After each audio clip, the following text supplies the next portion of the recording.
In that case, I call this February 24, 2022 meeting of the ABCGC plus APS to order. Commissioner O'Malley and Councillor Benton are excused, and Director Isaac Padilla is attending as the mayor's designee. Changes to the agenda. Item 5E under new business will be deferred to the March meeting. And so now moving on, please join me in a silent invocation followed by the Pledge of Allegiance led by Luis Sanchez. Councillor Sanchez. I pledge allegiance to the flag of the United States of America and to the republic for which it stands, one nation, under God, indivisible, with liberty and justice for all. Thank you, Councillor Sanchez. Next, approval of minutes. I move to approve the November 18, 2021 ABCGC plus APS meeting minutes. Do I have a second? Thank you, Councillor Pena. And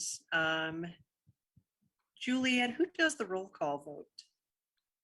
So I can do the roll call vote. Okay, thank you. Vice Chair Bassan? Yes. Commissioner Quesada? Aye. Commissioner Sanchez? Commissioner Sanchez? I'm sorry, Councilor Sanchez? Oh, I'm sorry. I'm here. We're voting on the minutes? Oh, yes, I would say yes. Okay. Technically, you are a commissioner since it's the ABCGC. Got it. Commissioner Barboa? Aye. Director Padilla? Yes. Councilor Pena? Yes. And Madam Chair Piscotti? Aye. So called. Thank you. Thank you. That passes unanimously.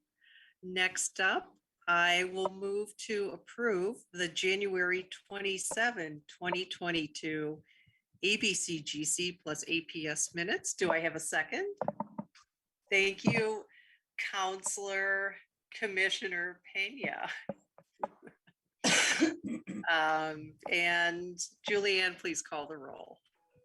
Madam Vice Chair Bassan? Yes. Commissioner Quesada? Aye. Councilor Pena? Yes. Commissioner Barboa? Aye. Director Padilla? Yes. Councilor Sanchez? Yes. And Madam Chair Piscotti? Aye. So called. Thank you. Thank you very much. That passes unanimously.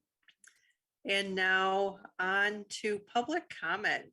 Julianne, do you know how many we have signed up to speak for public comment? Madam Chair, we do not have any signups for this evening. Okay, then we will move on to new business. The first order of business for this evening is the selection of a new chair for 2022. Are there any nominations for a city councillor to take over the position of chair? I will nominate our vice chair, Brooke Bassan. I Second. see. Okay, that's been seconded. Are there any other nominations? I am hearing no other nominations. So I think that you could win by acclamation, but I'm going to have Julianne do the roll call vote just so it's in the books. Okay. Julianne. Madam Chair Bassan?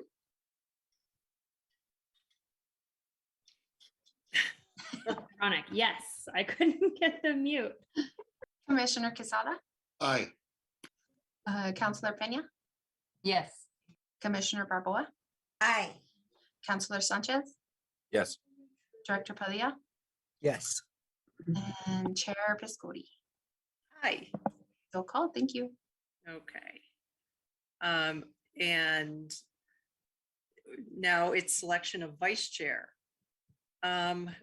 Would anybody like to put forth a nomination for a county commissioner as vice chair? Or would one of the commissioners like to nominate themselves? Madam Chair, I can nominate whoever wants it from the commission. Would I was one of the gonna speak and commissioners like nominate. to? I'm sorry? Yeah, I can also nominate anyone wants, not I, but I was Okay, gonna well. nominate Commissioner Piscotti. You know, I just served as chair, so I'm going to nominate Commissioner Casada. Great. But thank you. I'll second that. Commissioner Casada, do you accept the nomination? Sure, be my pleasure. Okay, great. Thank you.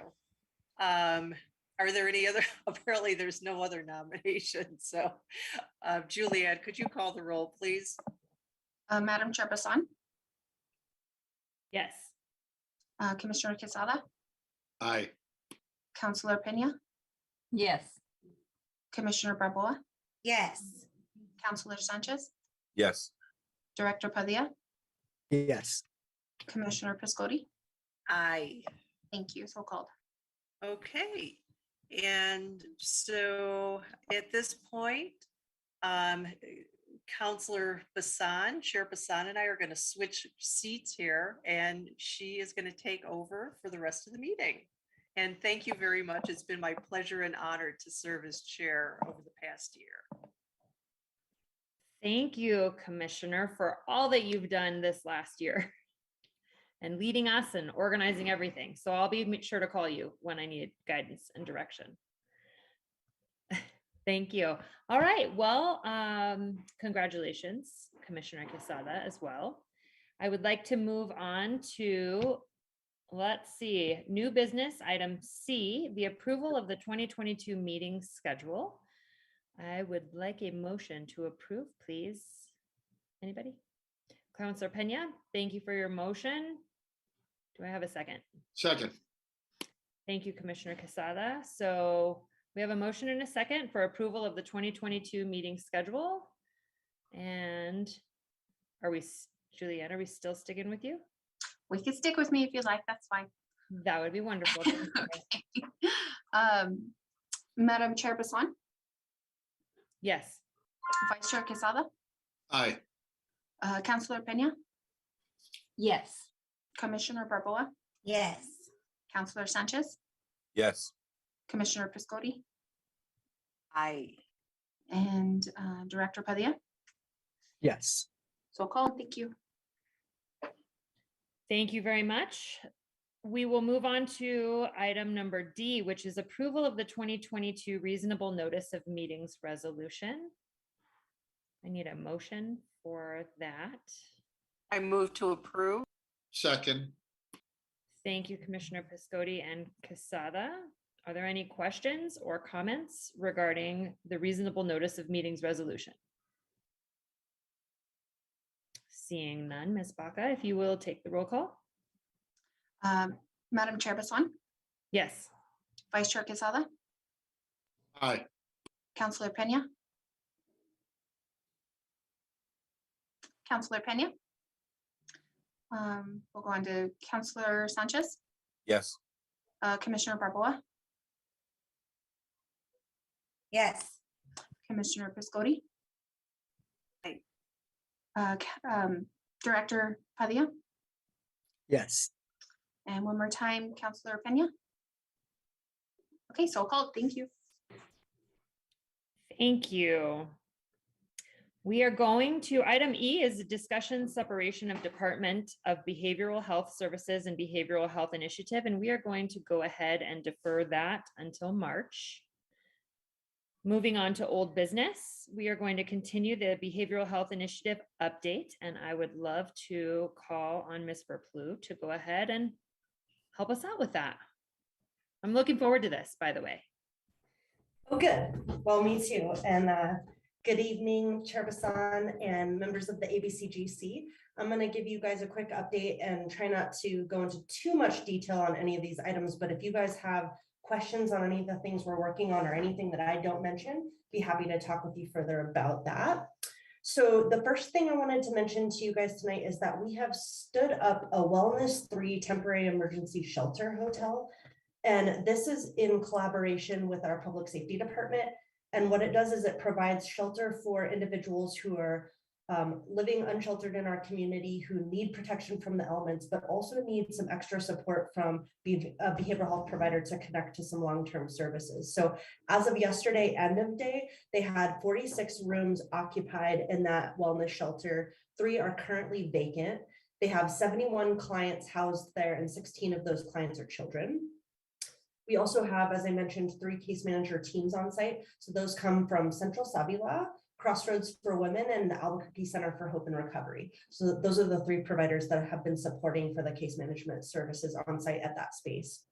The second update I wanted to give to you is about our single site Hope Village. So I'm really excited and pleased to announce to you guys tonight that that service provision has started just this month. The housing complex is basically 42 units that has behavioral health services on site for individuals who need a higher level or higher intensity services like wraparound services to be able to be successful in their housing. Hope Village opened this month and it has 30 clients currently moved in, 12 pending move-in, and 7 applicants on the waiting list.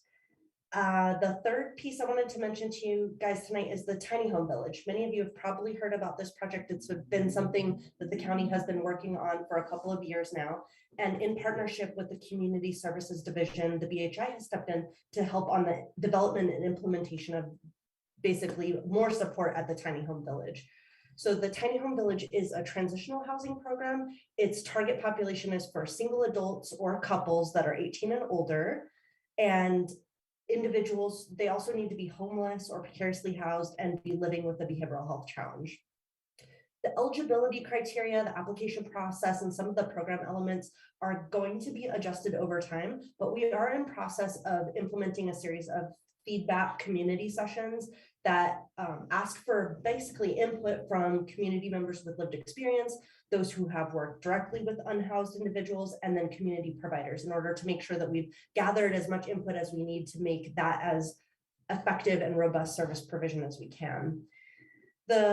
The next item I wanted to tell you about is some ARPA funding that we received. So we went to the county leadership and told them about some of the challenges we've been having related to housing here in Bernalillo County. We've always had a really high need around housing, but after the pandemic, we've just seen those needs go through the roof. And so we asked for $580,000 to come from ARPA money. And basically that'll come to my department, the BHI, and then also to the housing department. We're going to split that funding. Part of it's going to go to vouchers, part of it's going to go to case management, and it'll be implemented just like our community connections part of housing program, just be funded through this ARPA dollars. And then at the end of that 3-year period, we'll have an increased revenue from the behavioral health initiative tax that will cover that funding that's coming from ARPA.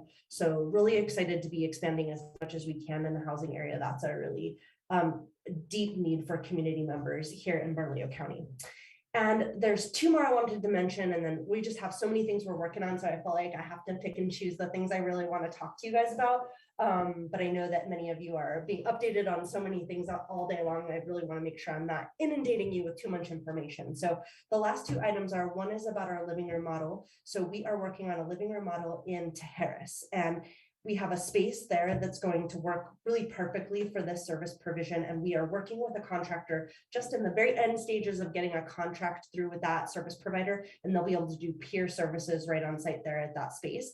As soon as we have it, I hope that you guys will come out and take a tour of the space. It's really beautiful and we're hopeful for it to be successful in that community. It's difficult when you live in such a rural part of Bernalillo County to be able to get in to some of the urban centers to be able to access some of the services at like University of New Mexico Hospital. And so if people can be able to access services right in their community, that's really the best way that we implement services. And then if they need to go to First Choice in Edgewood or they need to come into Albuquerque, we can do that, but we can at least provide that sort of interim service to be able to connect people to what they need right there where they live.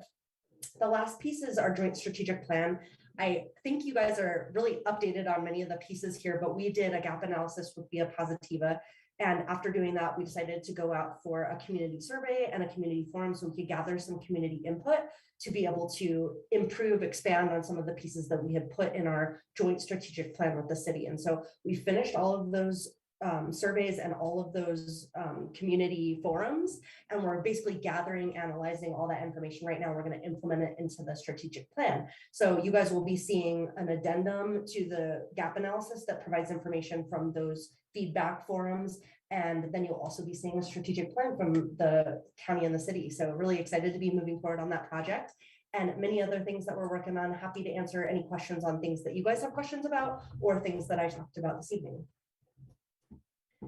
Thank you, Director. Any questions? And welcome. I see that we have our board members here from APS. Thank you and welcome. And Commissioner Piscotti? Yeah, Charlie, thanks for the update. And can you talk a little bit more about the tiny homes? It sounds like you are reconfiguring some things, rethinking some things to what is the goal to get more people living in there, that kind of the filter criteria are being re-examined. Could you talk a little bit about that, please? Yeah, absolutely. So this is a really important aspect of our housing continuum. We talk about a behavioral health continuum, but we also need in each of our components of behavioral health, we also need continuums, right? So for housing, you need a continuum where you start maybe, some safe outdoor space where people can go right when they're living unsheltered on the streets to something that feels comfortable to them, to a space that might be a little more supportive, like a tiny home project, where you're having services on site, but it's still a small space. It's still, I guess, maybe connected to where some places where you might have been experiencing living on the streets, and then into something longer term, like some transitional housing or some permanent supportive housing. So we want to be able to build out each of those components of services. And tiny homes is just one piece of that continuum that we really need to work on. The county did a wonderful job of building out the tiny home, the little tiny homes. There's 30 of them. They're on Zuni. I recommend that if you guys want to go take a tour, that you do. It's a beautiful space. It's got an incredible indoor kitchen and communal space. It's also got a bunch of garden space that they're working on. So there's a lot of really amazing components that the architects put into that specific space, and they were ready to go. They implemented it. And then there really wasn't, I guess, in my opinion, maybe enough funding allocated to make sure that there was as robust, comprehensive behavioral health services for the most part on site, so that those individuals in that space could be successful, right? If you're coming from a space where you're living unsheltered and you're coming straight into a housed environment, sometimes there's some extra support that you might need to be able to be successful in that house even. So that's what we're trying to do, is come in and just provide a little bit of extra support. So maybe to do some case management, some therapy, some group work with those clients, right? I think one of the biggest barriers that they experienced was this requirement of people having to be sober to be living there, right? And to have 30 days of sobriety. And I think that that is a really difficult requirement when you're working with clients who are coming from a space where they're unhoused, experiencing a lot of trauma, right? We talk a lot about Maslow's hierarchy of needs. And so this idea that until some of your basic needs are met, it can be really difficult to work on some of those other issues like recovery. So the idea here is that we might move, we obviously want everybody to be really safe in that space, but we might move backwards a little bit and allow people sort of reduce that criteria related to sobriety. If someone needs detox, if they need some medical support before they come into the tiny homes, we absolutely want to support that process. But if someone can come in and work towards recovery while they're being housed, we really want to support that effort as well. So yes, those idea, and none of this has been completely formalized at this point. I mentioned that we're doing some community feedback sessions where we're getting individuals who live in the tiny homes, individuals who have been unhoused, individuals who are providers in community who are working with individuals who are unhoused to say to us, what works for you? What would work for you in this space? And then taking that feedback to develop out the criteria.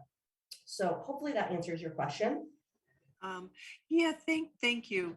I'm just curious at this point, just for a status checkup, how many people are actually living in those tiny homes right now? There's capacity for 30, is that right? Yeah, great question. And so yep, there's capacity for 30. We're hoping to maybe allocate a few of those to transition aged youth, because we know that that's a really important need in our community. And currently, my understanding is that they have 5 clients in that space. And I think the reasoning behind that is that the program managers of that space are feeling like we really need to make sure that there's the right behavioral health services and the right administrative services, so that when we start reviewing all the applications and bringing clients in, that they're coming into a space that's well set up and well supported to be able to provide the services that they need. Okay. And I know that Commissioner Barboa has been really integral and instrumental in this process. So I don't know if you wanted to add in here at all, Commissioner. I just wanted to say that they are beautiful. I've been there and I've toured the tiny home village. It is beautiful. And so are you asking for more funding, or has that been allocated at this point? Are there any new contracts at this point? Yeah, great question. So we are in conversation with our subcommittees about that. We would really like for the BHI to step in and support in this process. And so we are in conversation with our subcommittees about the idea of using some behavioral health initiative money to support this tiny home project. And I just feel like, you know, the behavioral health initiative is a really interesting animal, right? Like we allocated all this money out, and then as we start to move into the future, we see other needs develop or certain needs becoming really paramount in our community, specifically around housing. But there's some other needs that I would say maybe for our youth in schools that we really need to start thinking about those populations, what they're going to need in reference to what's been going down in the public health emergency, right, related to the COVID-19 pandemic. So yes, those are preliminary conversations. And if that decides to move forward in the committee process, then that would come to the ABCGC and the BCC for formal review and approval. And we'll be communicating to you all about what that might look like here in the coming months. But we are kind of in that very beginning stage where we talk to the committees about this idea, really wanting to follow that behavioral health initiative process where the subcommittees provide feedback and input first, and we get it from the ground, individuals who are on the ground experiencing it or know people who are, and then we can bring it up to these bodies that can really help us decide whether that should be approved for funding or not. And do you have an estimate, or do you know how much money you would be asking for at this point? Yeah, it's a really good question. My understanding is that the tiny homes are an expensive project, right? And so we're trying to, at this point, working with the community services division to really understand what that might look like and what that need might be. But my thought is that we could, you know, bring in what the need is on the behavioral health side for the behavioral health services, or maybe something around 500K, and there might be a little bit of need above that for some of the administrative support. But those are really preliminary numbers, so don't hold me to it. Let us make sure that we get our budgets in place before we bring you a formal, you know, recommendation about how to support this program. But it might look something like that. Okay, thank you. Yes, you're welcome. Thank you. And thank you for asking those questions. I too was curious about it. I just want to add, and I see Commissioner Quesada and on this too, I think that it's really important that I really don't want to see us wait till we have all the services lined up before we start doing more with getting residents in these. So I would love to hear more too and keep conversing about this, but we're never going to have that silver bullet, wait for the end approach before we begin. We got to take the steps. Commissioner Quesada. Thank you, Madam Chair. Thank you, Charlie. You know, I don't know if you recall when we had our meeting, one of my biggest complaints, well, two actually on the tiny home village, but one for sure was, you know, the rules and regulations. You know, we're dealing with people who have substance abuse. And I guess if you have never had that in your family, or, you know, or if you never lived with that up and down your block, you don't really know it firsthand. And I felt that a lot of times, a lot of the programming that we have in place, and not just the tiny home village, but it's all these rules and regulations we put around it. And people would rather be on a tent by the freeway than have to deal with all these rules, right? We want to get them to a point where they're thinking clearly and that we're getting them on their meds. And, you know, and behavioral health is probably as complex, if not more, than education. And that means, when I say that, I mean every individual person is different. So education, you can't have like a blanket way of educating children when I know my three in my house all were different. So if I'm thinking all three in my house were different, then I'm telling you every other child out there is different in how they learn. And that has to be, I think, looked at in the same way when we're talking about behavioral health and services. I think that, and I don't know, you may have more information, Charlie, but, you know, one of my biggest concerns about the tiny home village is, I tell people this story a couple of times, and you probably heard before, but I want to say it again. You know, when I perform on a ship in the ocean, I'm in the smallest room you could imagine because I'm an entertainer. They put you down in the bottom. I'm next to the guy shoveling the coal into the ship. That's where my room is. But despite the fact that that room is very tiny, it has a desk, and you know what else it has in it? It has a shower, a sink, and a toilet. And I really think that it's hard to be in a place that you have to go somewhere else to do that.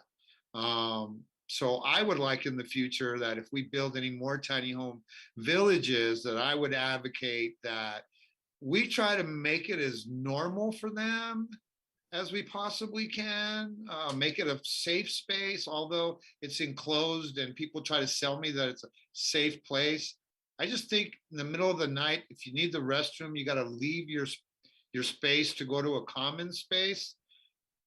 And especially if we're dealing right now, I think, and correct me if I'm wrong, Charlie, it's women that are in the tiny home village right now. And if you transition to bringing in teens, hopefully that they're all going to be women, and it's not going to be, kind of a mix just for safety purposes. So those are some of my comments, Madam Chair, about what I think we need to do. We needed to do the tiny home village. We needed to pull the trigger. We need to start doing things in this community. We need to start taking chances and risks. And I also believe we need to take those same chances and risks with the policies that we have in place to make sure that we're actually trying to change somebody's life. And it's not easy when you're dealing with behavioral health and especially drug addiction.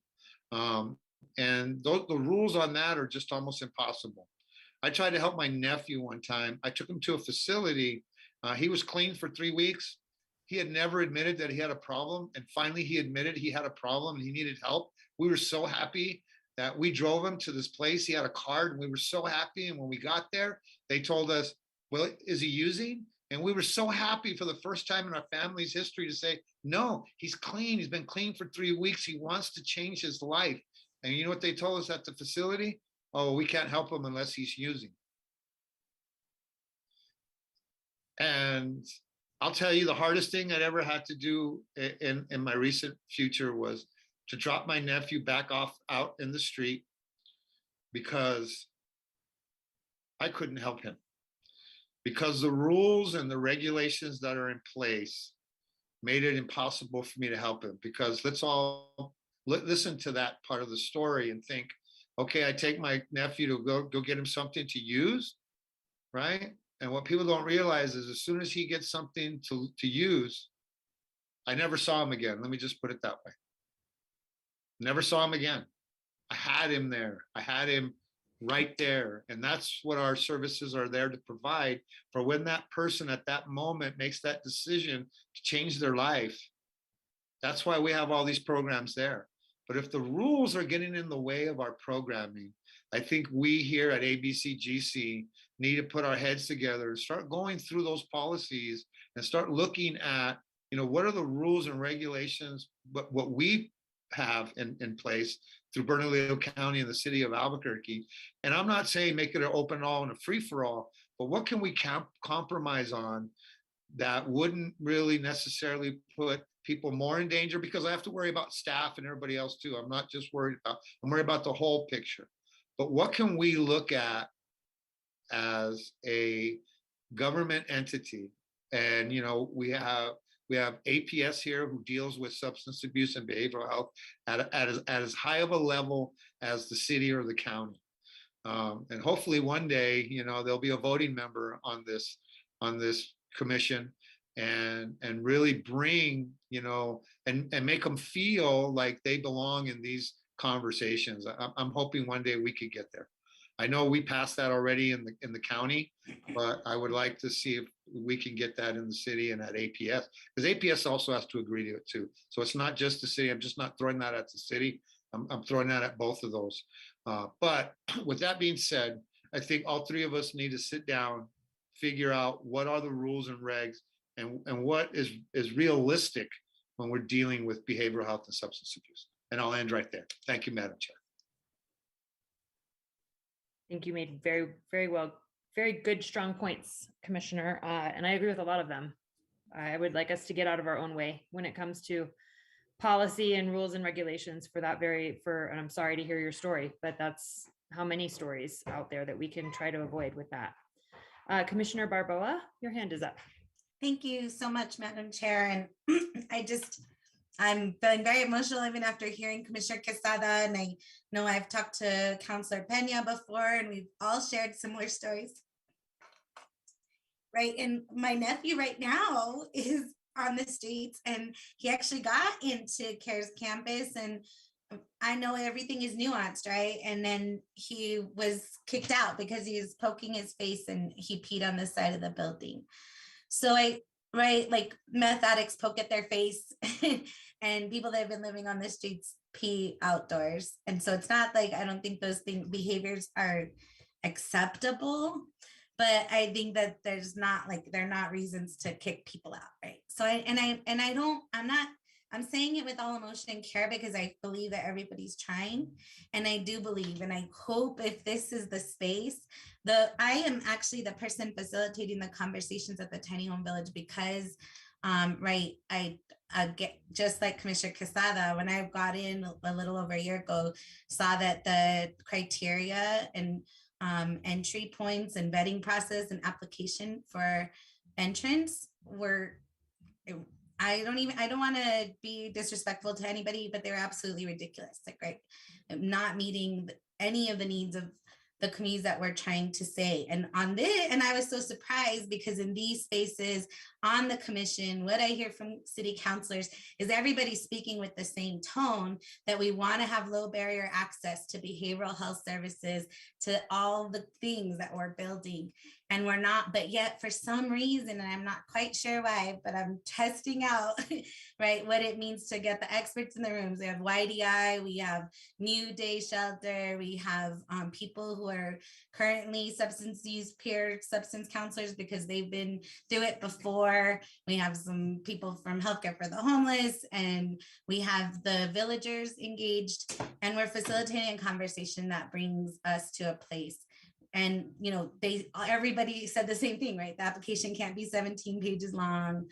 We can't have, you know, there has to be a way that we can allow people to come in and this be a safe space to rest their head, to even consider sobriety, right? And so we're in that process. We're not done because it doesn't take 2 seconds. And maybe we should have done it before, whatever. I'm not looking back, I'm looking forward. But we will be ready. And I think I want to use it as a model for why we can try different approach. All approaches are necessary. And like these two stories are two ends of the spectrum, right? But when we're able to offer the services people need when they need it, that's when we could start to see. Right now, I fear that we're putting all this money in, and I believe that it can reduce crime. It can improve our communities. And if we're not actually doing it right, then it just gets thrown out as a bad idea that we put all these behavioral health dollars and threw them out and they didn't do anything. Right. But it's because we're not actually using them in the best ways we can. And I know the county wants that. I know our staff is working hard. So I don't want anybody to feel like I'm not valuing their work. Everybody is working hard and we're doing a lot of things. And we can coordinate and we can learn some best practices around how to make these things accessible to the communities that need to. So I know Commissioner Quesada said it also very well already. And I do get excited to hear folks speaking in the same tune. And from the beginning, I thought that this space as ABCGC, with all three of our entities sort of in it, that we would be able to vet some of those things or look at and really dive into those. So I'm excited if others are willing to do that as well. And I just also wanted to add, because I want to make sure I'm being respectful of everybody, but I want to thank Charlie for their leadership so much, their willingness to just say, yes, let's listen, let's try out new things. Like, I'm thankful because I know it's not really my business to be like, hey, I want to go talk to providers with you. So I'm just thankful for the staff that's willing to be listened and move things and try new things to make things work, because I believe it's what we all want. So thank you, Charlie, and the staff that's working hard. I value you. Thank you, Commissioner. Councilor Pena. Thank you, Madam Chair. I just want to thank Commissioner Quesada. You know, I've heard the story before. Thank Commissioner Barboa. I've heard these stories. You know, we've shared kind of our shared experiences, and it's really difficult. You know, I have people who have been to the CARES campus who it's been a very successful opportunity for them to get off the streets and to you know, have a different opportunity in life, which I'm very glad for. But then there's also those folks, similar experiences with me. I have a relative who I've taken to the CARES campus several times. I've taken to UNMH, I've taken to other programs, and it just seems like there are those barriers, some of those barriers in place for success. So we do, I think we should, as part of this commission, put our heads together to figure out what those barriers are and how do we overcome them. So I'm looking forward to that. One of the questions that I've asked, you know, over the years is because I really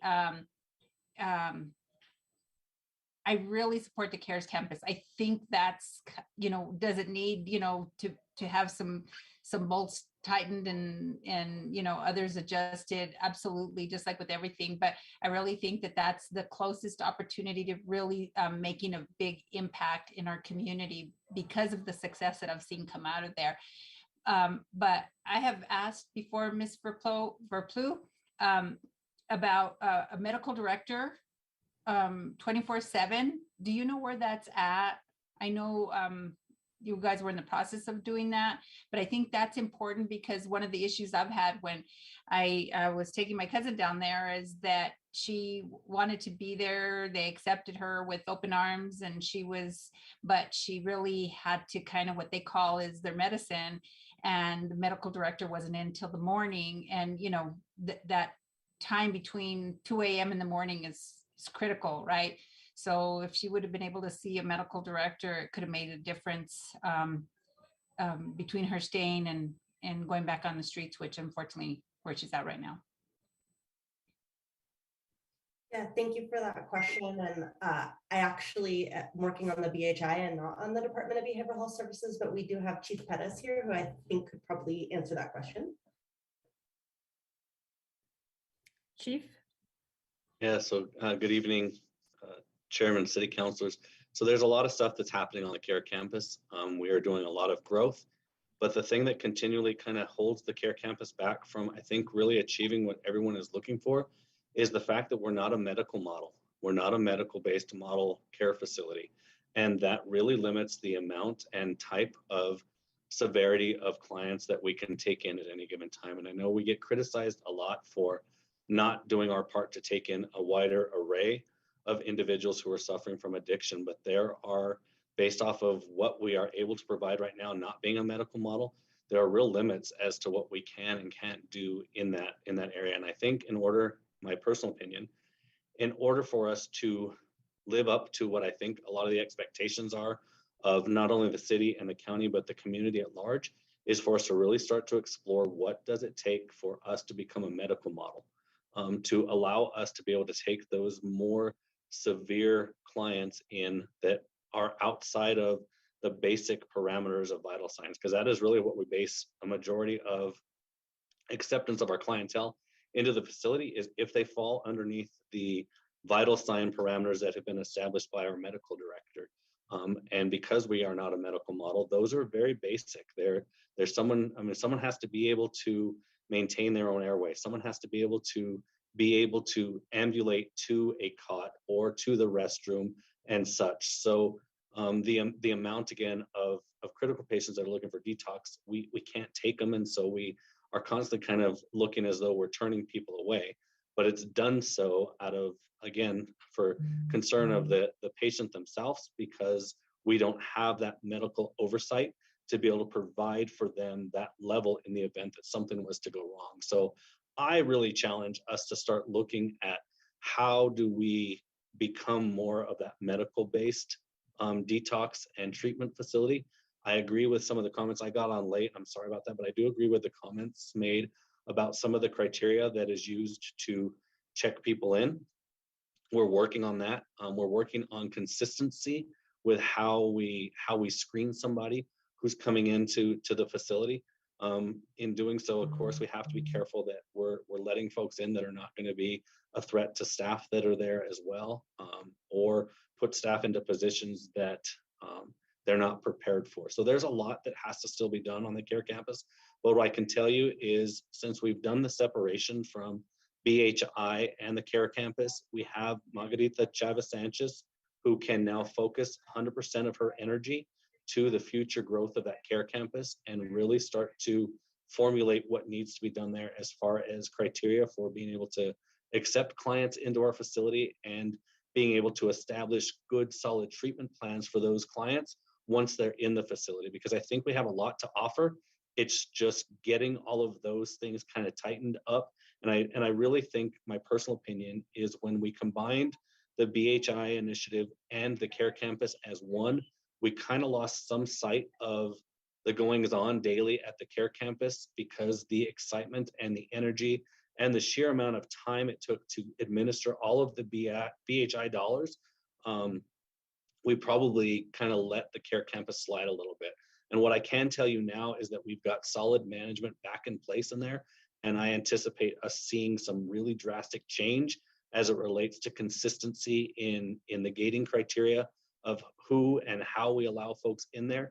And again, that desire and that push to get us to that next level, so that we can start taking some of the more critical clients that are out in the community. On a positive note, we've got one of our homeless hotels that's operating right now by the county, down here in the Northeast Heights. And we today just took in 2 individuals from there that were homeless and decided they wanted to become sober. And we were able to bring them into our facility. And those are the success stories that I want us to see moving forward, as I know everyone on this panel wants to see moving forward. So I ask that we just continue to work together, and be one voice for those who need it, those who are suffering from addiction, and work together to provide the best possible means we can, be it at UNMH, be it at the care campus, or the city center as it starts to come up. But I think we're on the cusp of greatness. We just have to really fine tune some of the things that we already have in place. So thank you. Madam Chair, if I could follow up, I think Director Padilla has something real quick as well, but I just wanted to follow up on that. Please do. The medical model, what would it take for the CARES campus to become a medical model? Because I know that this is kind of the issue with, like, again, my experience is like UNMH doesn't do dual diagnosis. So if you go to the UNM Psych Hospital, if you have substance abuse, they won't accept you there. Even if you're suffering from usually what they, because I think a lot of times people don't realize that lots of people that are on the streets, they think they have mental health issues, which they do, but it's really, most of it, I think, is an onset of the psychosis from the substance abuse use, from the drugs. So it makes it real difficult. So what would it take for the CARES campus to become a medical model? So Madam Chair, City Councilor Pena, so basically, in order to be able to do that, we basically need a hospital license and about 20 medical staff, to include physicians, in a 24-hour capacity. So in essence, we would be opening the equivalent of a small scale hospital for substance abuse and detox.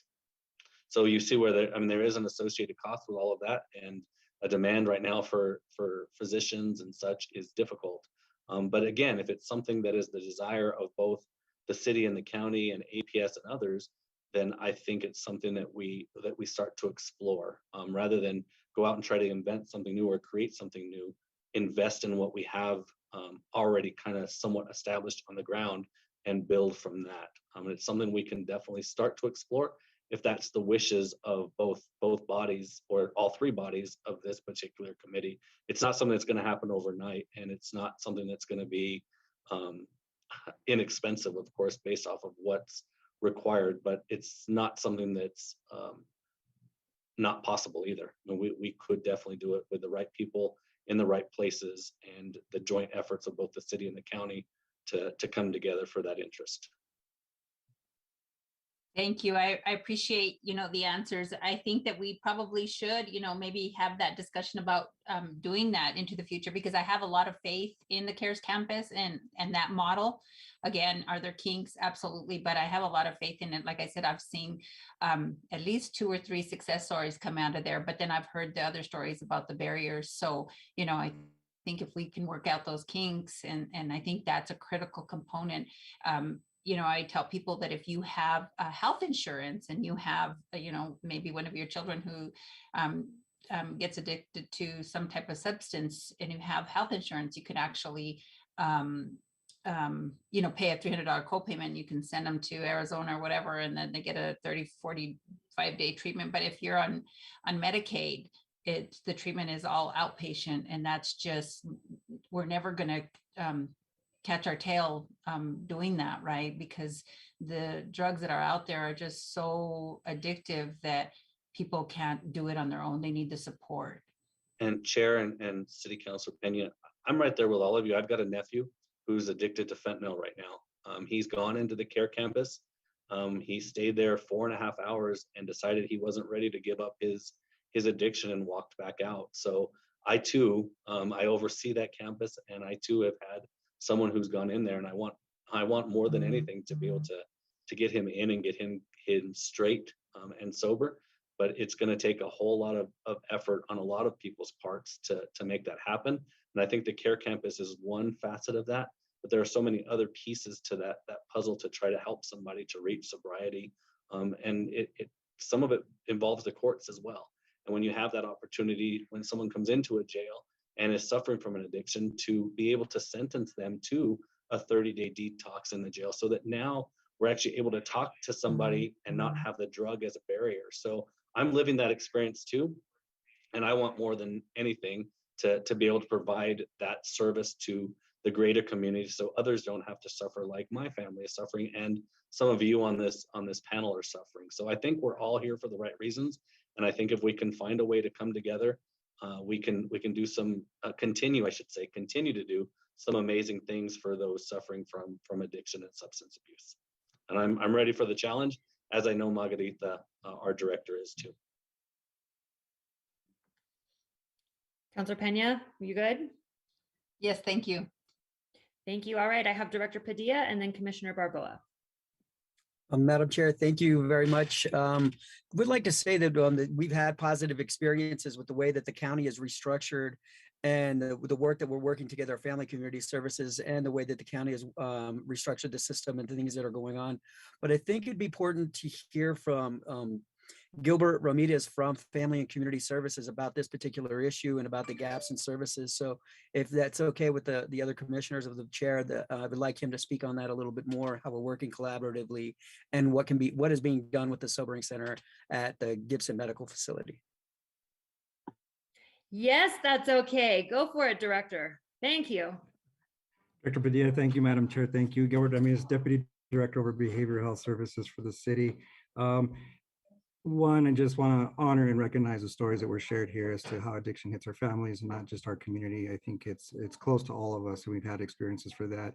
I will say, and I appreciate Chief Pettis, you mentioning the need for medical criteria for services and what CARES can do, and a lot of lean happening on the county to be able to integrate and do more services. And so we did provide our city council with a feasibility study around a medical sobering center and what that would take to add to fill a gap. And with the acquisition of the Loveless Medical Center, we know we have 570,000 square feet of opportunity to be able to fill one piece. One thing we propose moving forward is adding medical sobering center, which would be 23-hour availability for folks to offset the influx of folks who are having, and I'll tie up the EDs and the ERs by our first responders, both county and city, and understanding that this would meet a gap to be able to get folks into a criteria area where hopefully your inclusion criteria would then easily translate over to the CARES campus. I had a chance to tour the CARES campus last week. Margarita was very hospitable in showing us all the wonderful expansion remodels and programs that will be coming online. And we stand here as a city to be able to kind of talk about, we can work to add one more piece that would fill a gap that would say whether folks don't meet criteria at CARES, they can come to the medical sobering center. Whether they finish the medical sobering center are now at a stable place to be then able to transition over to CARES, that's one small step to addressing a need in our community that would add benefit. And so we look forward to the ongoing conversations we've been having with the county around building that out, hopefully to address this exact same issue that, Chief Pettis mentioned around medical models and what it takes, but also how we can partner and continue this synergy to be able to fill that gap. So yeah, Charlie, it's been an absolute pleasure working with you on the initiatives that you're doing, and Margarita on the other end, being able to focus and guide the services over at CARES. We see some really great progress in that area, and we continue to want to work in conjunction with you all to see how we meet that gap. Thank you. Thank you, Mr. Ramirez. Do you, Director Padilla, any follow-up with that, or? Okay, thank you.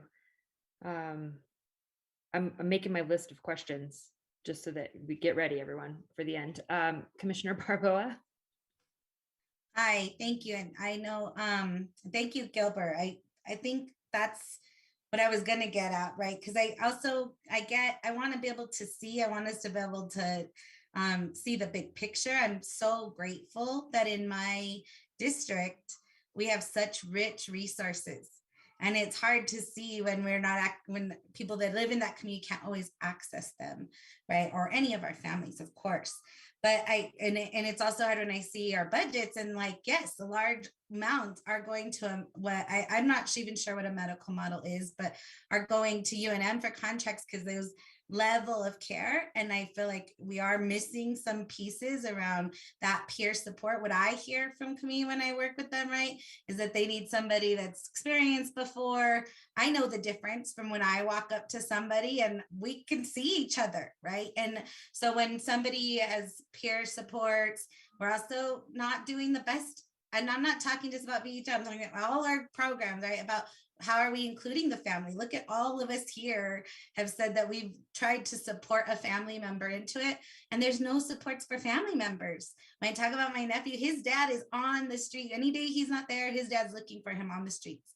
And there's not support for his father either to sit there and say, what do I do? Where do I take him? And he's done the gamut of all the different services and got pushed away or turned away as well. And so I just think I would love and not necessarily even us, but that the people with expertise, the people that work closest with our folks every day to be helping and deciding and not to look back at anything that's bad, but to just keep looking forward at how do we reassess and build it so that it is meeting the needs of our communities. And again, with all respect to the services we are providing, and I'm thankful to even hear about success stories, and there's big gaps, and I'm just thankful for this conversation today, I guess. Thank you, Commissioner. Any other questions or comments at this time? All right, well, I know that we are going to hear from some of the subcommittees coming up, which is going to be beneficial, I think, and add to this conversation. But I also, Director Verplu, do you think that it's possible to end up with, for example, on the tiny homes, that it's possible to change some of these rules? Like we can make it happen to where there will be a possibility that people can come and they can use within reason inside their own space, and we can offer them services if we were to work together on that. Yeah, so those are the conversations that we've been having, and very much in line with what Commissioner Barboa described. That is what we've been hearing from all of these community feedback sessions, is that that's really what's wanted, and we as the county want to support that as well. And so I think that's totally possible, moving towards what you might think of as a harm reduction model for that space, and then also providing some extra support for that space in case someone did need, the care campus detox, or did need to go to the hospital to take care of some wound care, or to go to the clinic across the street. So we want to make sure those supports are in place for clients who come in and need extra support. But absolutely, I think that we're moving in that direction, and we don't have the application and the criteria set at this point, but those are some in line with the spirit of what the recommendations have been so far, and the direction that I believe that we're headed as a group. Well, that's good to hear. Thank you. And I mean, echoing a lot of, or some of what Commissioner Quesada was saying, I think that it is important to compromise and find some kind of reason in order, if somebody's asking for help, we shouldn't turn them away. We should find a way to make it work to help them and get out of our own way to figure out what rules we're putting in that really aren't doing anybody any good. So I know that there's lots of money in doing it right that's important, and I agree with that, but I also finding that balance again, right? That was one of the comments earlier is we have, you know, it's going to take lots of money and we want to make sure to do it right, but let's also make sure that we take steps in that process. So going to the gateway, I think that's a great, like, I'm so excited to hear about the medical model and the potential for that. And I guess for Director Ramirez, do we have the money? Are we going to have a problem finding staffing for the 20 people that are needed 24 hours a day, with in regard to the numbers that we heard about the turning the CARES campus into a medical model? And I realize, like, you know, I asked, do we have the money? I understand the irony of me asking that, but at the same time, there is, you know, the funding involved and the staffing, as with the problems that we just heard about with the CARES campus and turning that into a medical model. How feasible is it for us to do this sobering center in a medical area expertise? Madam Chair, thank you. Well, the medical sobering component is one sliver, and we put forth that, and Madam Chair, with all due respect, it's going to be in the budget for council for review as to how the city can invest and also bringing that online. We've applied for various grants as well to kind of see how we can leverage right now all the funding coming into behavioral health. And then we've already kind of looked at our overall budget for the Gateway Center and how we prioritize projects for the construction of that. We do envision that what we would do is put this out for proposal for a community provider to be able to run it, who has the expertise in that. So the city would just be the facilitator making the space and the money available for that programming. They ultimately would hold the respective licenses, pharmacies, doctors available to cover that. And we would put that out for bid. So all of that is kind of in our thinking and our path now to move forward to add that one component. It would be less than a 24-hour service, you know, much like the public inebriate program, but the social model detox already at CARES. But ours would allow for that higher threshold and criteria for medical oversight and 24 care with the folks in place. So that's in development now. We're talking about it, and we've had great conversations with the county and why we're touring their campus too, to see there's no point here in duplicating services. We can't afford that, but we do want to complement it and make sure that we're adding a sliver to the continuum of care that would help and enhance. So. And so are you saying that it would be less than 24 hours? It wouldn't be a 24-hour a day? 23-hour and probably, you know, 59 minutes. Most sobering centers have a limitation before they have to fall into other kind of licensing and or, you know, facilities. And so therefore, this medical sobering model would be a place for first responders to bring somebody in who has probably vital signs that are above the thresholds, but don't also need the ER to offset what's going into the hospitals, and then also be able to care for them and get them stabilized. Much like what was said earlier, some folks may choose to leave after 2 hours. National studies do show folks sometimes utilize it between 2 to 4 hours at most. And then they leave. Our goal is to then grab them in that moment and see if they're in a place of change. If so, we work with the county to be able to transition them over to the CARES campus for additional services. That's that complement. Also, if folks by chance end up being taken to the CARES campus, its vitals are too high, they shouldn't be denied and taken to the ER. They can be brought over to the Medical Model Sobering Center. We care for them, stabilize, and then we transition back. That's how I think the continuum can help. And it's going to be one small gap. It's not going to be a full medical hospital, but that's one crucial piece. And we highlighted that in the feasibility study that, you know, the amount of calls and folks that are taken to the ER, and you can imagine now during the pandemic, they're already full. These folks are having to just add to the burden of what hospitals are having to take place. And, you know, we've met with them and got their input. They realize that it's a need.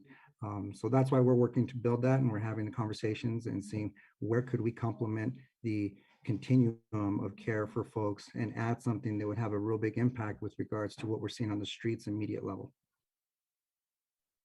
I have so much I want to say about all of that. That's good, but let's continue conversations too. Director Padilla, I know, do you have something else to add? Yes, Madam Chair. What we have done is we've started reaching out to our state delegation, as our state legislators as well. This coming year, we plan taking on tours, explaining the systems, what's going on at the Gibson Medical Center. The Sobering Center is one of the biggest. There's a lot of interest in that. And so we're reaching out to our partners at the state also so that they can understand what's going on and see if they might be able to help as well. Awesome. So I guess the last couple things that I want to say in regards to this is, you know, I want to know what I'm doing wrong, that I'm not advocating for this, because Commissioner Barboa, I want to help. Like, this is one of the big answers, in my opinion, to making sure that we fix Albuquerque. I mean, drug addiction and homelessness, which those two go hand in hand, right? But they're also adding into crime. So to me, like, we have all of these great ideas. Again, I know I've said it before and I know I've talked about it all the time. This commission, we sit here and we have these fabulous ideas, but what am I doing wrong? So, and this is not a question to be answered tonight, but please email me, call me, let me know what I'm doing wrong so that I can figure out the right avenues to support these programs and how to really leverage up, not reinventing the wheel, but utilizing the resources we have and allocating where we can with the primary focus that we can make a difference. Because if we can get people in that very critical moment to agree to get help without having a reason to turn them away because we're coming up with extra rules, let's do it. Let's fund it. If we can get the 20 people to work at these medical models, or 40 or 60 people, if we can find it, then let's do it, because I think it's going to make that one drop in the bucket that like causes this huge wave. Isn't it the butterfly effect? Even though that's different than the drop in the bucket. But last thing I wanted to say is totally irrelevant, except for that Commissioner Quesada, you had brought it up earlier. Councilor Pena and I were working on the voting member legislation for APS board members, and it didn't seem like, I mean, like, I would be willing to hear from people on this commission. We do have to, the county commission has to re-vote on it because it's changed. And the city council has to vote on it. And then this commission, last time, I feel like it wasn't really something that was well received, I guess, even the APS board members, if you would reach out and let's have a conversation on how important this is, because I'm willing to try to push this forward too. And I'll talk to Councilor Pena. She can talk for herself and we can figure it out. But I was kind of the mind, like, maybe we'll let it go because it didn't seem like anybody really was passionate about it anymore. But I don't want to let it go if we are. So please let me know. On with that, the next item of business. Director Verplu, if you want to talk about opportunities for subcommittees, and I think we have some extra people here tonight, which I'm excited to see. Wonderful. Yes. Good evening, Madam Chair, members of the committee. Again, I have the honor of getting to introduce our co-chair for the steering committee. His name is Michael Barndollar, and he's going to share a brief presentation with you all about the mission and the goals of the Behavioral Health Initiative subcommittees, a few aspects of some of the important work they've been doing over the past year, and then some ideas and plans that we have for the next steps for these committees. I heard last ABCGC meeting that there was an interest in having these subcommittee members come and present to you guys during this meeting, and they were very excited for the invitation and very glad to be here. So thank you guys for extending that invitation, and just good for us to know that they're on the agenda and can present each time about the work that they're working on. So I also want to mention that we have our chair, Kate Reeves, here tonight, and our community supports chair, Manny Crespin, and they could also add in after Michael Barndollar's presentation if there's more questions about some of the things that they've been working on. So I wanted to quickly introduce Michael. We're really very lucky to have him as such an active member in the BHI subcommittees. He's a co-chair of the steering committee, as I mentioned, and also a chair of the housing committee. He's a really passionate advocate in the nonprofit sector. He's been working with nonprofits on impact change and saving lives and helping to develop and build sustainable, thriving organizations for over 40 years. So we're really grateful in the BHI to have him and his expertise there to support us and provide guidance as we move forward with many of the initiatives and the new initiatives that we're working on in the BHI. So I think that's all that I'll say for now, and I'll turn it over to Michael to begin his presentation. Thank you, Charlie, Madam Chair, member of the commission. I'm going to be fairly brief, but let me say that listening to the stories that you're all sharing, as Director Ramirez said as well, it's what we hear in our committees every time we meet. They're important to hear, they're important to address, and in our structure at the BHI, that's one of our goals. So I know a lot of people are new to this commission. Some of you have been around for quite some time, but anyway, I'll give you a brief overview of what the commission, what the BHI is itself. I'll just tell you what the committees are, what we're doing, give you a couple of highlights, and then talk about where we hope we're going to be going in the future. So basically our mission is to receive briefings on the progress and challenges, to monitor performance and evaluate outcomes of those projects and services funded by the Behavioral Health Initiatives. We author projects, we develop, amend project proposals, recommend changes to approved projects that are in various stages of implementation, et cetera. For instance, the tiny homes things that we've been talking about earlier in this meeting will go through not only the committee that I chair, the Housing Committee, but other committees too before it goes any further. The membership, there's about 45 of us currently on 4 committees that are very engaged on a monthly basis. And people with lived experience, subject matter experts, technical advisors, but we welcome anybody and anybody who is a member of this commission. Please join us. Come to meetings anytime you'd like. They're open to the public, and we'd love to have you hear the work that we're doing. Charlie mentioned the steering committee that consists of the chair and vice chairs of each of the subcommittees. Those committees are the Prevention, Intervention, and Harm Reduction Committee. They work on issues and services that address the prevention of substance abuse and severe psychiatric distress through early intervention and treatment. There's the Community Support Subcommittee, which works on issues and services to improve programming in the community that will stabilize individuals and prevent crisis. Housing Committee, we work on issues and services that help to ensure individuals with behavioral health needs and who are homeless, potentially, are stably housed.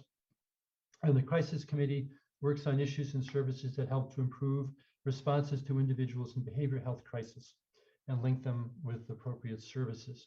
I want to talk about just a couple of projects that have been pretty exciting and have gone through the committees. First is the Forensic Assertive Community Treatment Program, which is pretty awesome. FACT is the acronym. Those teams are specialized assertive community treatment teams, and I'll tell you what that means in a second, that are intended to serve individuals with serious mental illness who have a history of involvement in the criminal justice system. FACT teams may also provide services to individuals with severe mental illness who are being discharged from prison or jail and are diagnosed with severe mental illness and with or without co-occurring substance use disorders. And the service model is basically this. It's a multidisciplinary round-the-clock staffing with comfort in their own home rather than a psychiatric unit. So people get what they need for the counseling services, all of the case management services, and they learn the competencies and skills to meet their needs moving forward back into the community. So it's a great model, and it's something that I wish we could do more of. And this is an area where more money could be definitely used. So that's one I wanted to mention. That Charlie mentioned the living room model project, which is great. That went to our committees, and there's a proposal now that ultimately I think is going to wind up in front of you for the walk-in. It's a walk-in center that provides crisis stabilization for individuals who have an emergent behavioral health need. It's a home-like environment that offers a comforting and calming environment, focusing on peers that collaborate directly with clients in order to assist with connecting to resources, finding support, and ultimately relieving their symptoms. And I have to say, the peer piece of that is critically important. In the behavioral health system, one of the things that tends to be overlooked that is absolutely critical are peer counselors and peer support workers. If you are experiencing substance abuse, serious mental illness, and the first person you walk through a door and talk to is someone who's a peer who's been through that, it can change your life just like that. So I want to just mention that. You're also going to be hearing in the future about a behavioral health outpatient clinic that's going to provide affordable, quality, evidence-based dual diagnosis treatment to underserved residents in our county. And the last, and this one went through my committee not too long ago, the Community Connection Supportive Housing Program. We just allocated $100 million. I was going to say 100 million. $1 million. It'd be nice to be 100 million. We just allocated $1 million, adding on to a couple of million that we'd already spent. For 250,000 of that is for vouchers for people who are homeless or precariously housed, maybe coming out of MDC, but they're criminally justice involved in some manner. And then another 750K is for the case management services, which we contract out to various service providers to provide those services for those individuals. It keeps people off the street. It gets them back into this, back into the community, back into their families. It's an amazing program. So with that, Charlie, if we worked it so that we can share the screen, wonderful. So coming up in the future, and hopefully we're starting on it right now. We've had several meetings moving forward, looking at action items for the coming year. And let me say, one of the action items in here, and I want to say this right now, is to find new members of our committees. And so if you know people, you yourselves, if you know people who would like to be actively engaged, we meet monthly in any of these committees. We'd love to hear from you. There is a process to go through, and Charlie can talk about that. But here's where we'd like to go. We want to address strategies and opportunities to communicate and develop a media campaign to better inform the public. I've been a part of the BHI for over 3 years, and I have to tell you, when I'm out in the community, so many people don't know what we do, who we are. So this is awesome. There's a contract with the communication firm, and they will be working with the staff and with our steering committee to figure out how we're going to better inform the public. Vetting projects missing in the behavioral health continuum of care, and seek collaboration with partners if BHI is not able to fund the project. As you know, most of the $22 million that we raise every year through taxes has already been committed. So we need to look at that and find out how we can perhaps find additional dollars. But as importantly, part of that is there are programs that are missing. Let me give you a perfect example. Residential treatment for people with severe mental illness. We're working on that right now. You're going to hear more about that. Right now, it's unlicensed boarding homes that are providing care, and it's a travesty. So we're going to be vetting more projects and trying to identify missing pieces of the continuum. We're going to continue tracking the implementation of behavioral health items, and I want to applaud members of the County Commission and members of City Council and the staff for coming up with and working on a joint strategic plan on behavioral health between the two. And if APS wants to join that, I'm all for it. 75, 80,000 kids, and it would be awesome to have APS a part of this. We want to seek more opportunities to gather community input about the work we do. So we're going to do a lot of reach out through the communication project that I mentioned in number 1. Work to improve coordination of services between behavioral health providers in the community. Right now, we do a lot of contracting, but we don't bring them together to really talk with each other to how they can better coordinate services. So we want to take the lead in that. I mentioned actively recruiting members. Number 7 is this hopefully is the first of our regular presentations to the ABCGC and APS. We want you to know more about what we're doing, but as importantly, we want you to ask us hard questions and guide us through our work as well. Building bandwidth and capacity for smaller behavioral health providers. There are a lot out there. Charlie mentioned the gap analysis. I can't remember. They did an inventory of the number of organizations out there. It's triple digits. And there's so many smaller ones that slip through the cracks and they don't get the funding, they don't get the recognition they need. And so we need to build bandwidth and better capacity for those organizations. Addressing barriers at the state level and in the Medicaid system that impact behavioral health services. Medicaid billing is, I'm sure you probably all know, a pain in the butt. However, if we can get more of these organizations to generate additional resources besides those that come from the Behavioral Health Initiative, including Medicaid reimbursement, that frees up some of that $22 million for new additional services. We can continue to receive briefings on progress and challenges, monitoring performance, evaluating outcomes. I want to really highlight those last 2 words, evaluating outcomes. We can see all the numbers. We can know where the contract dollars go, but we really want to know whether people's lives are improved on a regular basis. That's the bottom line.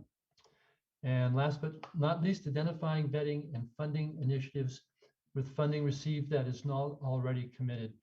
Again, talking about let's figure out a way, if we can, to free up some money and bring in some additional funds.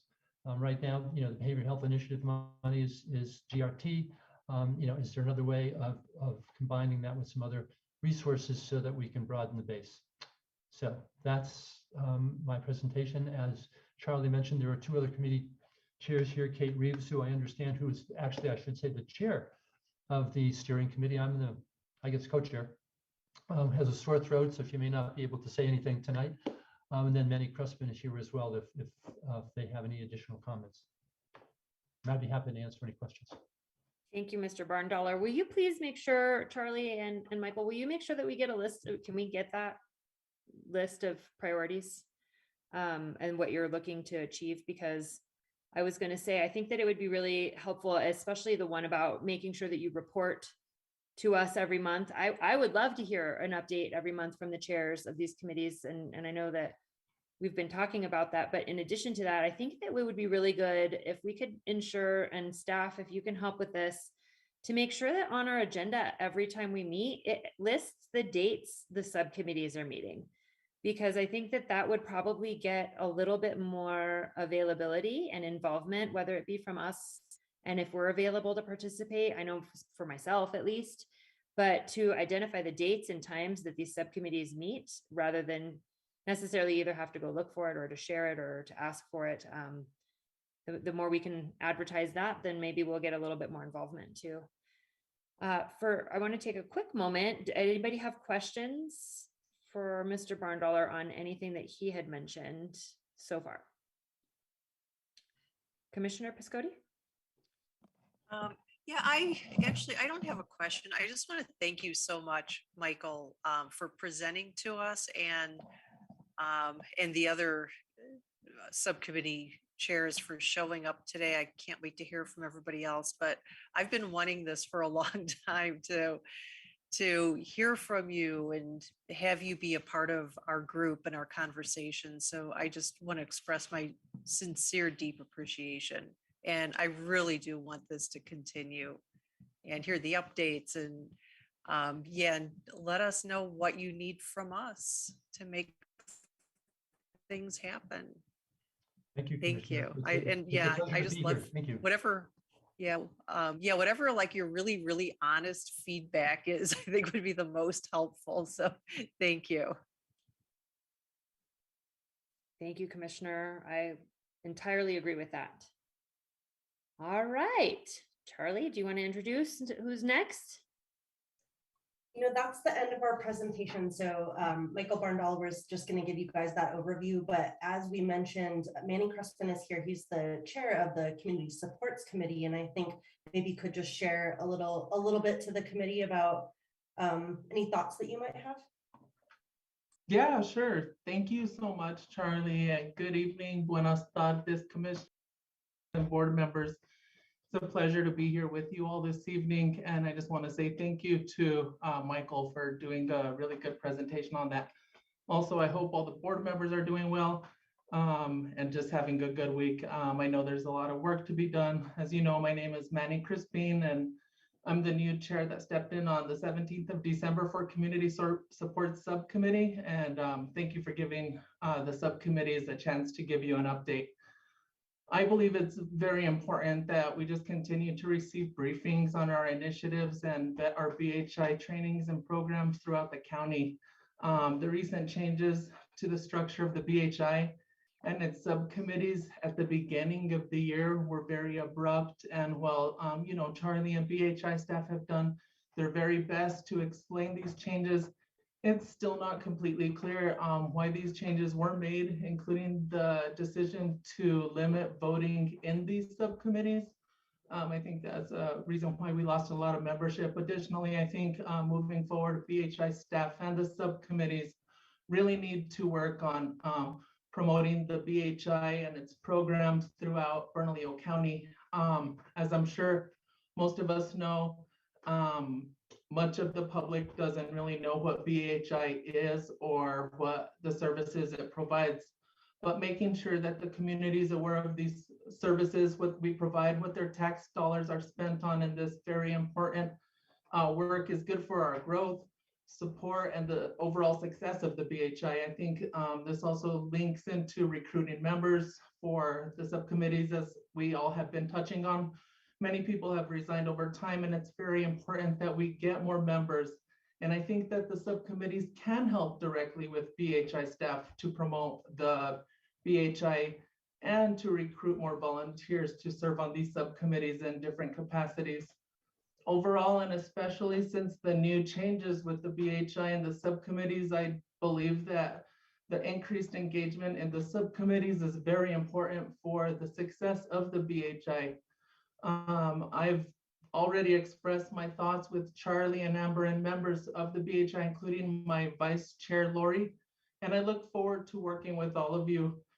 Additionally, I just want to suggest that BHI staff create a shared drive to track our progress, share information, subcommittee membership, and anything else that we might find helpful to aid us in our mission to help steer the BHI in the right direction.